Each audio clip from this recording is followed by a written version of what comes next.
Olá, bom dia, boa tarde, boa noite a vocês, meus amigos e minhas amigas, sejam todos muito bem-vindos e bem-vindas ao nosso espaço, o blog de João Maria Andari Tópico, seu blog Santo Nome e o blog Vídeo Imagem Som. Você que me acompanha de longa data, fico muito feliz, agradecido por isso, pessoas que nos acompanham desde a época do Orkut, do Yahoo Grupos e Yahoo Respostas, obrigado a você que participa dos nossos canais, tá bom? Você que escreveu-se recentemente, obrigado, você que acompanha há mais de 32 anos a minha pessoa no front, no corpo a corpo há mais de 32 anos, você que acompanha pela internet, no e-mail, há 25 anos e a você que conhece meu trabalho do blogger do YouTube há mais de 16 anos aí, obrigado a você que participa aí das nossas redes sociais, da podcast, enfim. Podcast eu faço desde 2010. Não é aquele formato do YouTube de podcast, é podcast desde o começo, né? Desde o princípio, né? Tem esse formato para estúdio, né? Onde você tem as imagens aí, é interessante esse formato também, né? Mas o podcast, a origem, né? Que é só o áudio através do Spotify, Podcasters, do Anchor. Tem aí o Deezer também que replica. Eu não sei se o Deezer dá para você produzir podcast, mas ele agrega as podcasts que são feitas, tá certo? Dito isso aí, meu amigo, deixa eu mandar um grande beijo para minha amada de todas as vidas. Um beijão para meu amado filho Emmanuel, papai te ama de montão. Hoje, dia 25 de junho de 2024, no meu relógio são exatamente 14 horas e 57 minutos em ponto. Falamos ao vivo e definitivo da cidade de Indaiatuba, que pertence à região metropolitana de Campinas, interior do estado de São Paulo. Hoje, dia 25, né, o dia após dia de São João, é isso aí. Nós estamos lendo um artigo científico sobre construtivismo e alfabetização, um casamento que não deu certo. Nós lemos 3 partes, são 6 partes os artigos, sem contar aquela seção de políticas públicas, né? Então são 38 páginas que tem o artigo. Esse artigo, lembro da época da Unopar, né, da universidade, quando era só Unopar, né, era assim, presencial, 20% do curso era presencial, né, praticamente, e o ambiente era muito interessante, né, os nossos encontros presenciais eram muito maravilhosos, enfim. E esse artigo é de 2002, eu fui ler esse artigo, entrei na faculdade, fiz o vestibular em 2005, né? Em 2008, para 2007, 2008 que eu li esse artigo, tardiamente. Eu tinha uma certa dificuldade de aceitar muito a questão do construtivismo e a alfabetização e o desenvolvimento da criança. Esse aspecto da alfabetização, tá? Fique claro isso. Vygotsky, eu já tinha mais familiaridade, mas para mim faltava algum elemento ali, né? Você ser o mediador, beleza, né? Mas faltavam algumas questões ainda. E ao ler esse artigo, né, em 2007 para 2008 mais ou menos, aí foi que, aí caiu a ficha. Aí foi assim, faz sentido, né? Agora estou entendendo. Então, muitas vezes, né, pessoas que não tiveram essa sorte, né, de aceitar tudo que era passado ali em certas questões da alfabetização, até hoje estão acreditando nesses dogmas aí, vamos dizer assim, e a educação real, no final da ponta, é o que interessa. Então a gente vê pelos resultados internacionais, a gente está pelos últimos lugares na seção de leitura escrita. Isso é ruim, não podemos aceitar um trem desse aí, né? São políticas equivocadas, né? E sem contar aquela questão que não temos políticas de governo, né? Nós temos políticas de Estado, não temos políticas de Estado, nós temos políticas de governo. Entra governo, sai governo, você vai mudando os penduricados aqui a colar e vai levando com a barriga. Esse pessoal não parece nos que não tem interesse em dar educação de qualidade, né, para os nossos alunos. Nós vimos e observamos aí os noticiários que uma escola cívico-militar lá do Manaus está pau a pau com escolas internacionais. Olha que maravilha. Mas para muita gente não pode. Seu filho aí da periferia, você não pode ter direito a ter uma educação de qualidade. Você tem que estar ali para baixo ali. Eles vendem uma roupagem para você, muito legal, mas que no final das contas é uma propaganda enganosa. Um outro livro que eu li na faculdade, né? Emília Ferreiro, né? Li bastante. Tá? Tinha dificuldade de aceitar Emília Ferreiro, essa questão. Marcos Panho, né? O preconceito linguístico. Ali, no preconceito linguístico, você vê que é uma cartilha que vai servir você que milita aí com o esquerdismo aí, você vai conseguir usar para tudo aquilo ali, né? Interessante. Mas enfim, só que não se sustenta, né, com a realidade. Então vamos ver a quarta parte do artigo científico intitulado Construtivismo e Alfabetização, um casamento que não deu certo. Nós estamos lá na parte 4, tá bom? Já foram lidas aqui 19 páginas. Parte 4, aplicações práticas do construtivismo em sala de aula, a evidência empírica. Uma coisa é desenvolver uma teoria e testar seus conceitos, pela análise lógica, e suas hipóteses através de estudos empíricos. Nestes dois tipos de análise, os conceitos e pressupostos chaves do construtivismo aplicados à alfabetização não foram confirmados.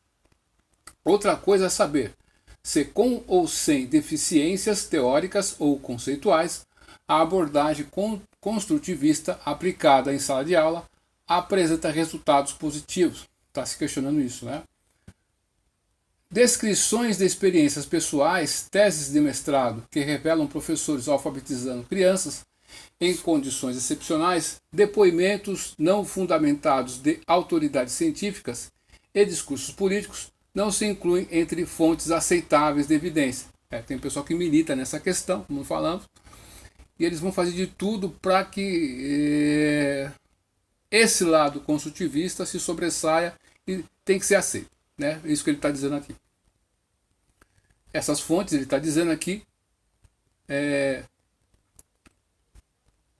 não se incluem entre fontes aceitáveis de evidência. Fontes aceitáveis de evidências, fontes aceitáveis devem ser baseadas em estudos empíricos de preferência realizados por pesquisadores independentes, baseados em resultados obtidos ao longo de vários anos e com amostragem suficientemente variada de aplicações em circunstâncias variadas. Tais estudos são inexistentes na literatura publicada no país, mesmo porque seria muito difícil dizer quanto ou não um método é eficientemente construtivista.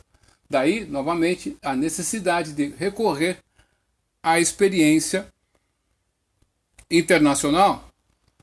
Chegamos aqui, tá? Estudos. Existem alguns estudos baseados em técnicas de observação e questionários que foram aplicados a uma amostra de 123 professores alfabetizadores, considerados pelos seus supervisores como excepcionais, e que sugerem que professores excepcionais cobrem todos os aspectos de um bom ensino de alfabetização, não se limitando a um método determinado ou simplesmente a expor os alunos a textos autênticos.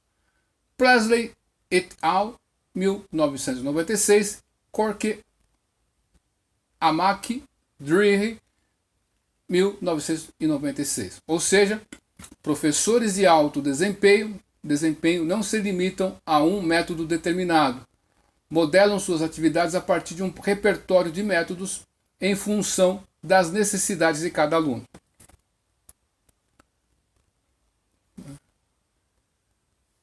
Estudos de campo comparativos, por sua natureza, já bastante difíceis de conceber e caros para implementar, são relativamente raros. No caso específico, se no campo teórico já é difícil de definir a essência e identificar as propostas e hipóteses do construtivismo, no campo da alfabetização, do ponto de vista prático, torna-se ainda mais difícil identificar métodos de alfabetização construtivistas e, mais difícil ainda, estabelecer avaliações e comparações entre esses métodos e outras abordagens. Além disso, salvo em experimentos e situações de autocontrole, Normalmente, os professores adotam diversas abordagens e dificilmente se restringem a uma determinada orientação. A evidência teórica discutida na sessão anterior sugere que a aplicação de conceitos equivocados dificilmente seria capaz de levar a resultados positivos. Na prática, alguns dos estudos realizados sobre métodos didáticos e sua aplicação em larga escala comprovam essa hipótese no que se refere à aplicação prática de métodos inspirados nessas abordagens.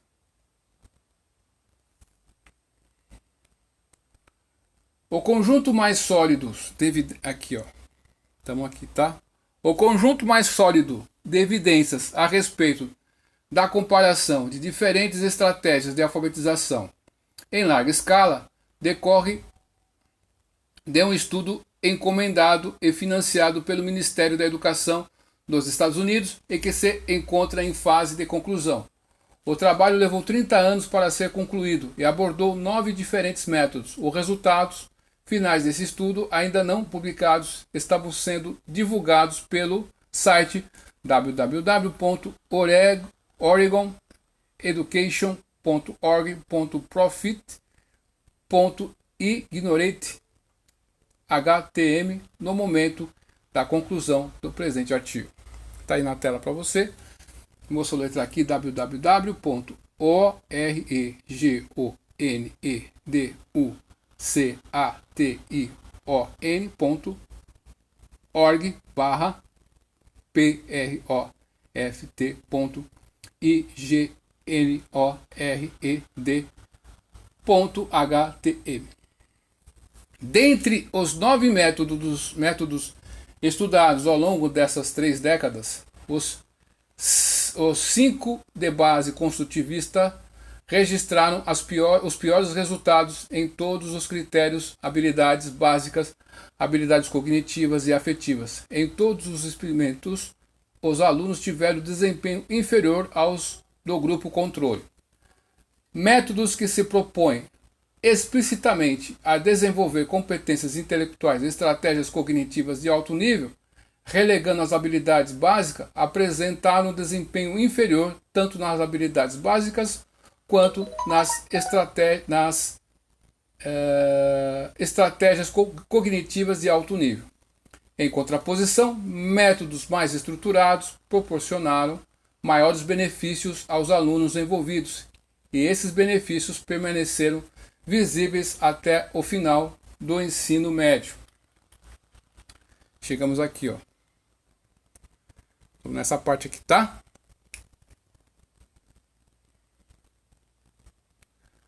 Um estudo realizado pelo Foreman et al. 1998, no Distrito Escolar Metropolitano de Houston, comparou os efeitos de 3 tipos de enfoque construtivista fônico instrução direta em 285 crianças de 8 escolas, controlado para diferenças de idade, etnia e QI verbal. Os pesquisadores verificaram diversas vantagens em favor do método de instrução direta em relação aos demais. O programa Success for All, desenvolvido por Slavin et al. 1992, incorpora, entre outras, muitas características do método de instrução direta e apresenta resultados comprovadamente superiores a intervenções convencionais ou dos tipos analisados por Foreman. Estamos aqui, ó. Merece destaque. Merece destaque o programa de remediação de problemas de leitura de orientação construtivista intitulado Reading Recovery, que gozou de extrema popularidade e ampla disseminação nos Estados Unidos. Esse programa foi originalmente desenvolvido por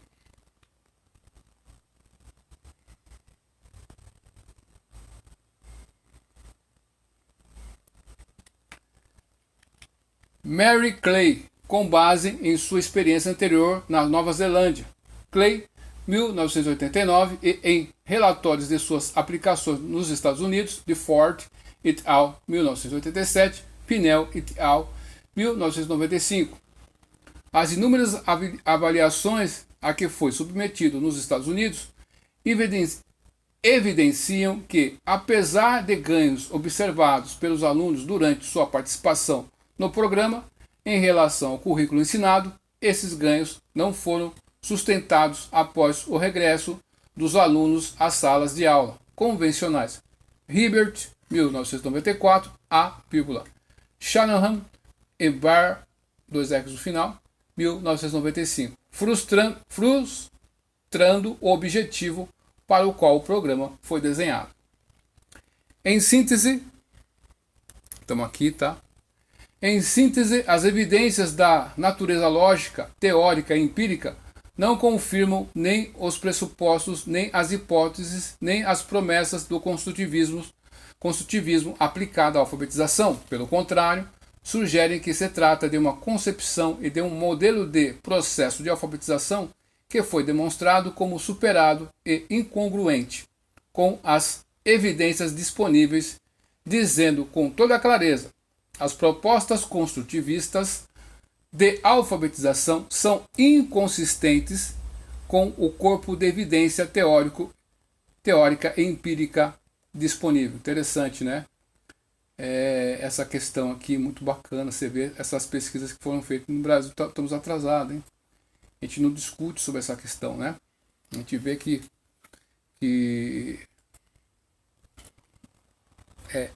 essa palavra incongruente aqui que nós vemos aqui significa que se opõe aos padrões da regra, né, pré-estabelecida, né, desconexo, sem lógica, tipo assim.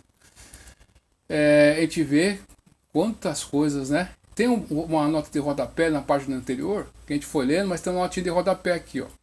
Vamos ver aqui, ó, essa notinha de rodapé, essa aqui, ó. Essa aqui, tá? Aqui, ó. Aqui ela tá aqui, ó. Beleza? O fato de que a maioria dos professores do estudo já citado, a escola vista por dentro, respondeu de forma equivocada a perguntas básicas sobre a alfabetização, sugere que muitas vezes o que é considerado como construtivista não corresponde a nenhum conjunto de hipóteses de trabalho que pudesse ser empiricamente verificável, mas sugere o estrago que a adoção indiscriminada do termo vem contribuindo para justificar qualquer prática. Desde que se chame construtivista, é politicamente correto e, consequentemente, aceitável pelo sistema de ensino. Um estudo realizado por Forman et al., 1998, no distrito metropolitano de Houston, revelou, ele estava citando Houston, né, lá em cima, revelou que inúmeros professores denominavam como construtivistas práticas curriculares que tinham enorme variabilidade com respeito à metodologia utilizada. Que questão, né? Vamos continuar aqui, ó. Tá acabando, esse aqui é curtinho, esse aqui foi curto, né? Aqui, ó. O construtivo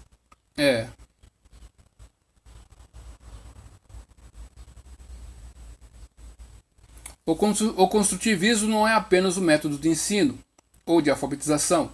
Talvez ele nem seja um método de alfabetização, mas como um movimento social, ele representou e pode representar uma importante contribuição para a educação. Para que o construtivismo seja respeitado e respeitável,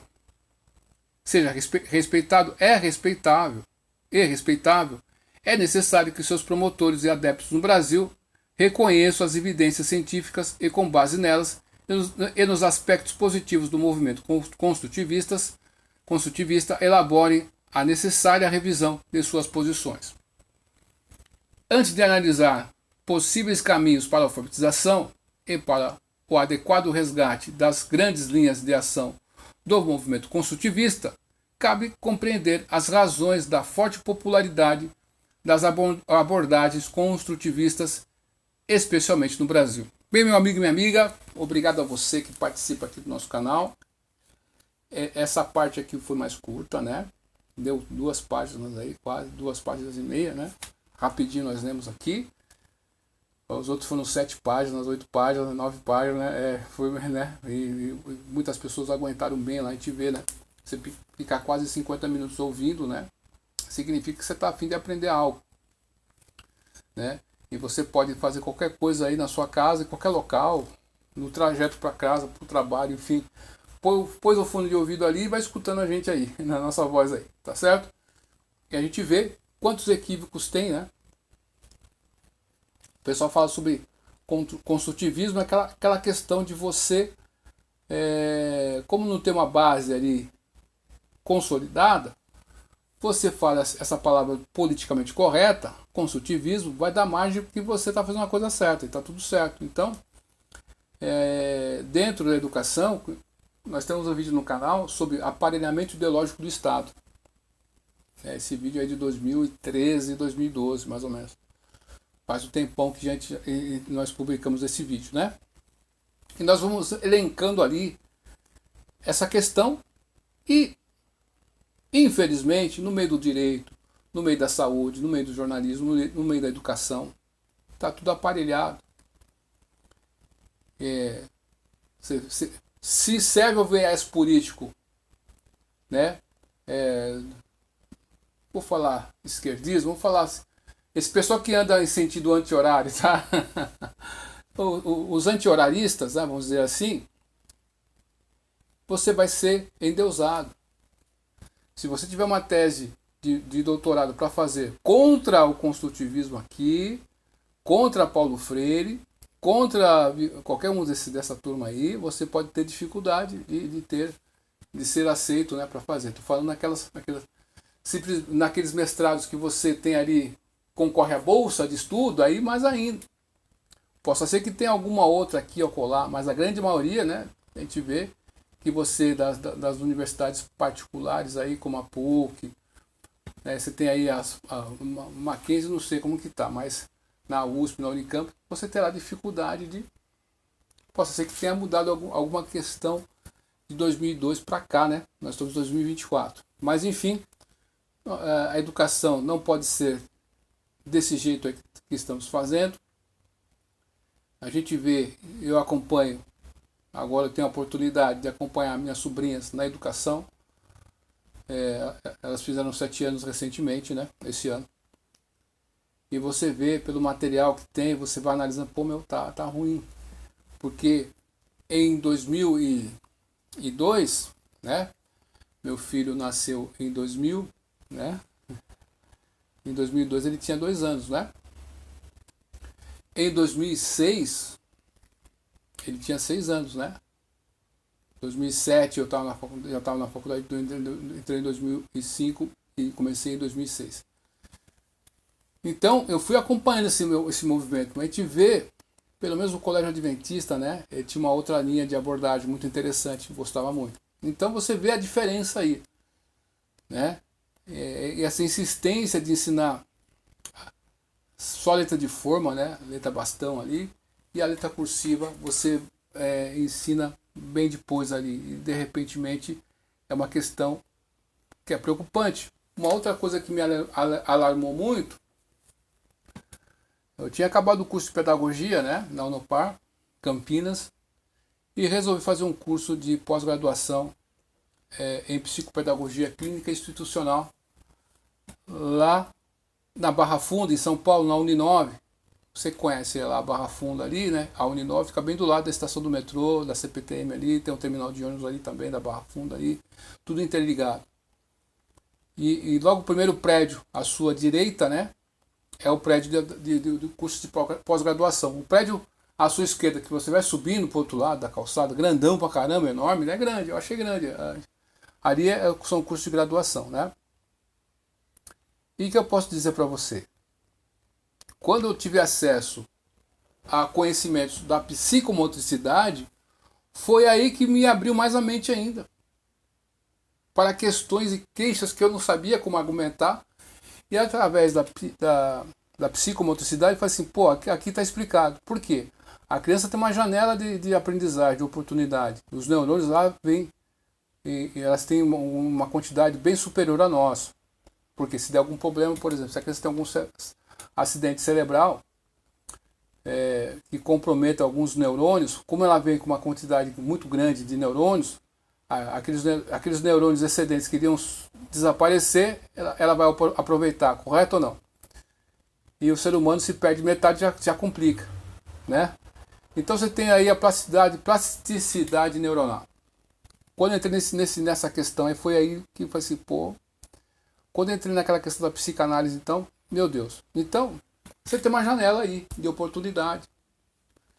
E nós estamos perdendo essa janela de oportunidade. Então, nós estamos vendo esse artigo sobre a alfabetização, vendo os métodos, né? E não falamos aqui ainda sobre a prática da letra cursiva, sobre o caderno de caligrafia, né?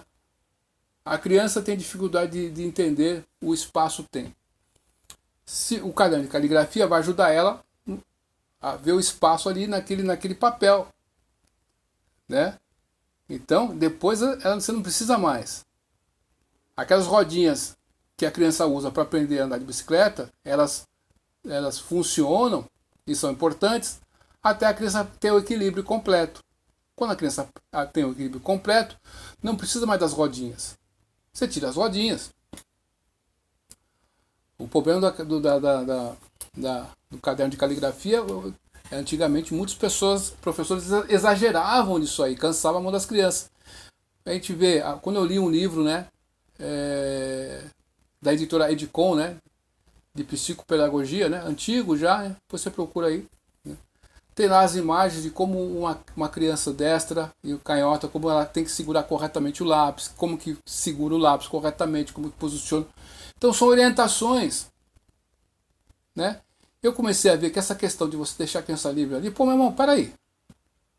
Já tem um conhecimento consolidado, por que não dá logo para a criança esse conhecimento? E ela vai multiplicar esse conhecimento. Tem um livro que eu li, né, que eu sempre recomendei, de psicologia, de desenvolvimento, né? Esqueci o nome da autora aqui, eu não estou com ele aqui em mãos, ele está lá na sala. Não estou com ele em mãos aqui, mas enfim. Se eu lembrar, eu vou colocar nos comentários. Os primeiros comentários eu vou colocar esse livro aí. Eu sei qual que é, mas assim não estou. Ellen B. Pronto, lembrei o nome do livro. Desenvolvimento da criança, né? Essa pesquisadora americana, virei fã dela, na época comecei a ler esse livro, né? Tem estudos, tem outros livros sobre essa questão, né, de desenvolvimento. Foi pego uma criança que tinha 4 anos e tinha muito estímulo para aprendizagem, um monte de coisas assim e tal, né? E uma criança de 7 anos, né? Que era de baixa renda ali e tal, como vamos falar assim, tinha dificuldade e tal, não tinha acesso a essa questão que as outras crianças tinham, e foram estudar, comparar essas crianças aqui com 4 anos com muito estímulo, muitos recursos, e essa criança aqui. A princípio, aquela criança desfavorecida, mas com mais idade, teve dificuldade de acompanhar essas crianças aí. Mas chegou um dado momento que ele não só absorveu o que aquelas crianças sabiam, como a superou. Então o ser humano tem essa questão, né, de pegar sua potencialidade e ir adiante. E às vezes a faixa etária é muito importante nisso. Não é determinante, mas é uma questão importante. Então nós vemos e observamos que tudo aquilo que eu, né, como metalúrgico, tinha dificuldade de entender, de aceitar, não tinha muitos argumentos na época, eu não tinha, né? Ao fazer esses cursos, até acesso a esses artigos aqui, agora estou entendendo. Por isso que eu comecei a falar nos vídeos, não fique, comecei a fazer vídeos, a publicar artigos no meu blog a partir de 2008, não fique só com o que a faculdade está te dando. Foi por causa dessas pessoas aqui que estão aqui do lado de fora, né? Foi aí que comecei a fazer vídeos, tá bom? Então, ficou escuro aqui, mas a gente vai voltar aqui, ficou escuro. Vocês estão me ouvindo aqui, mas vamos voltar a tela aqui, né?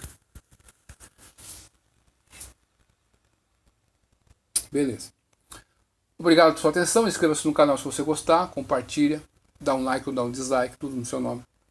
Duvide de tudo, depois duvida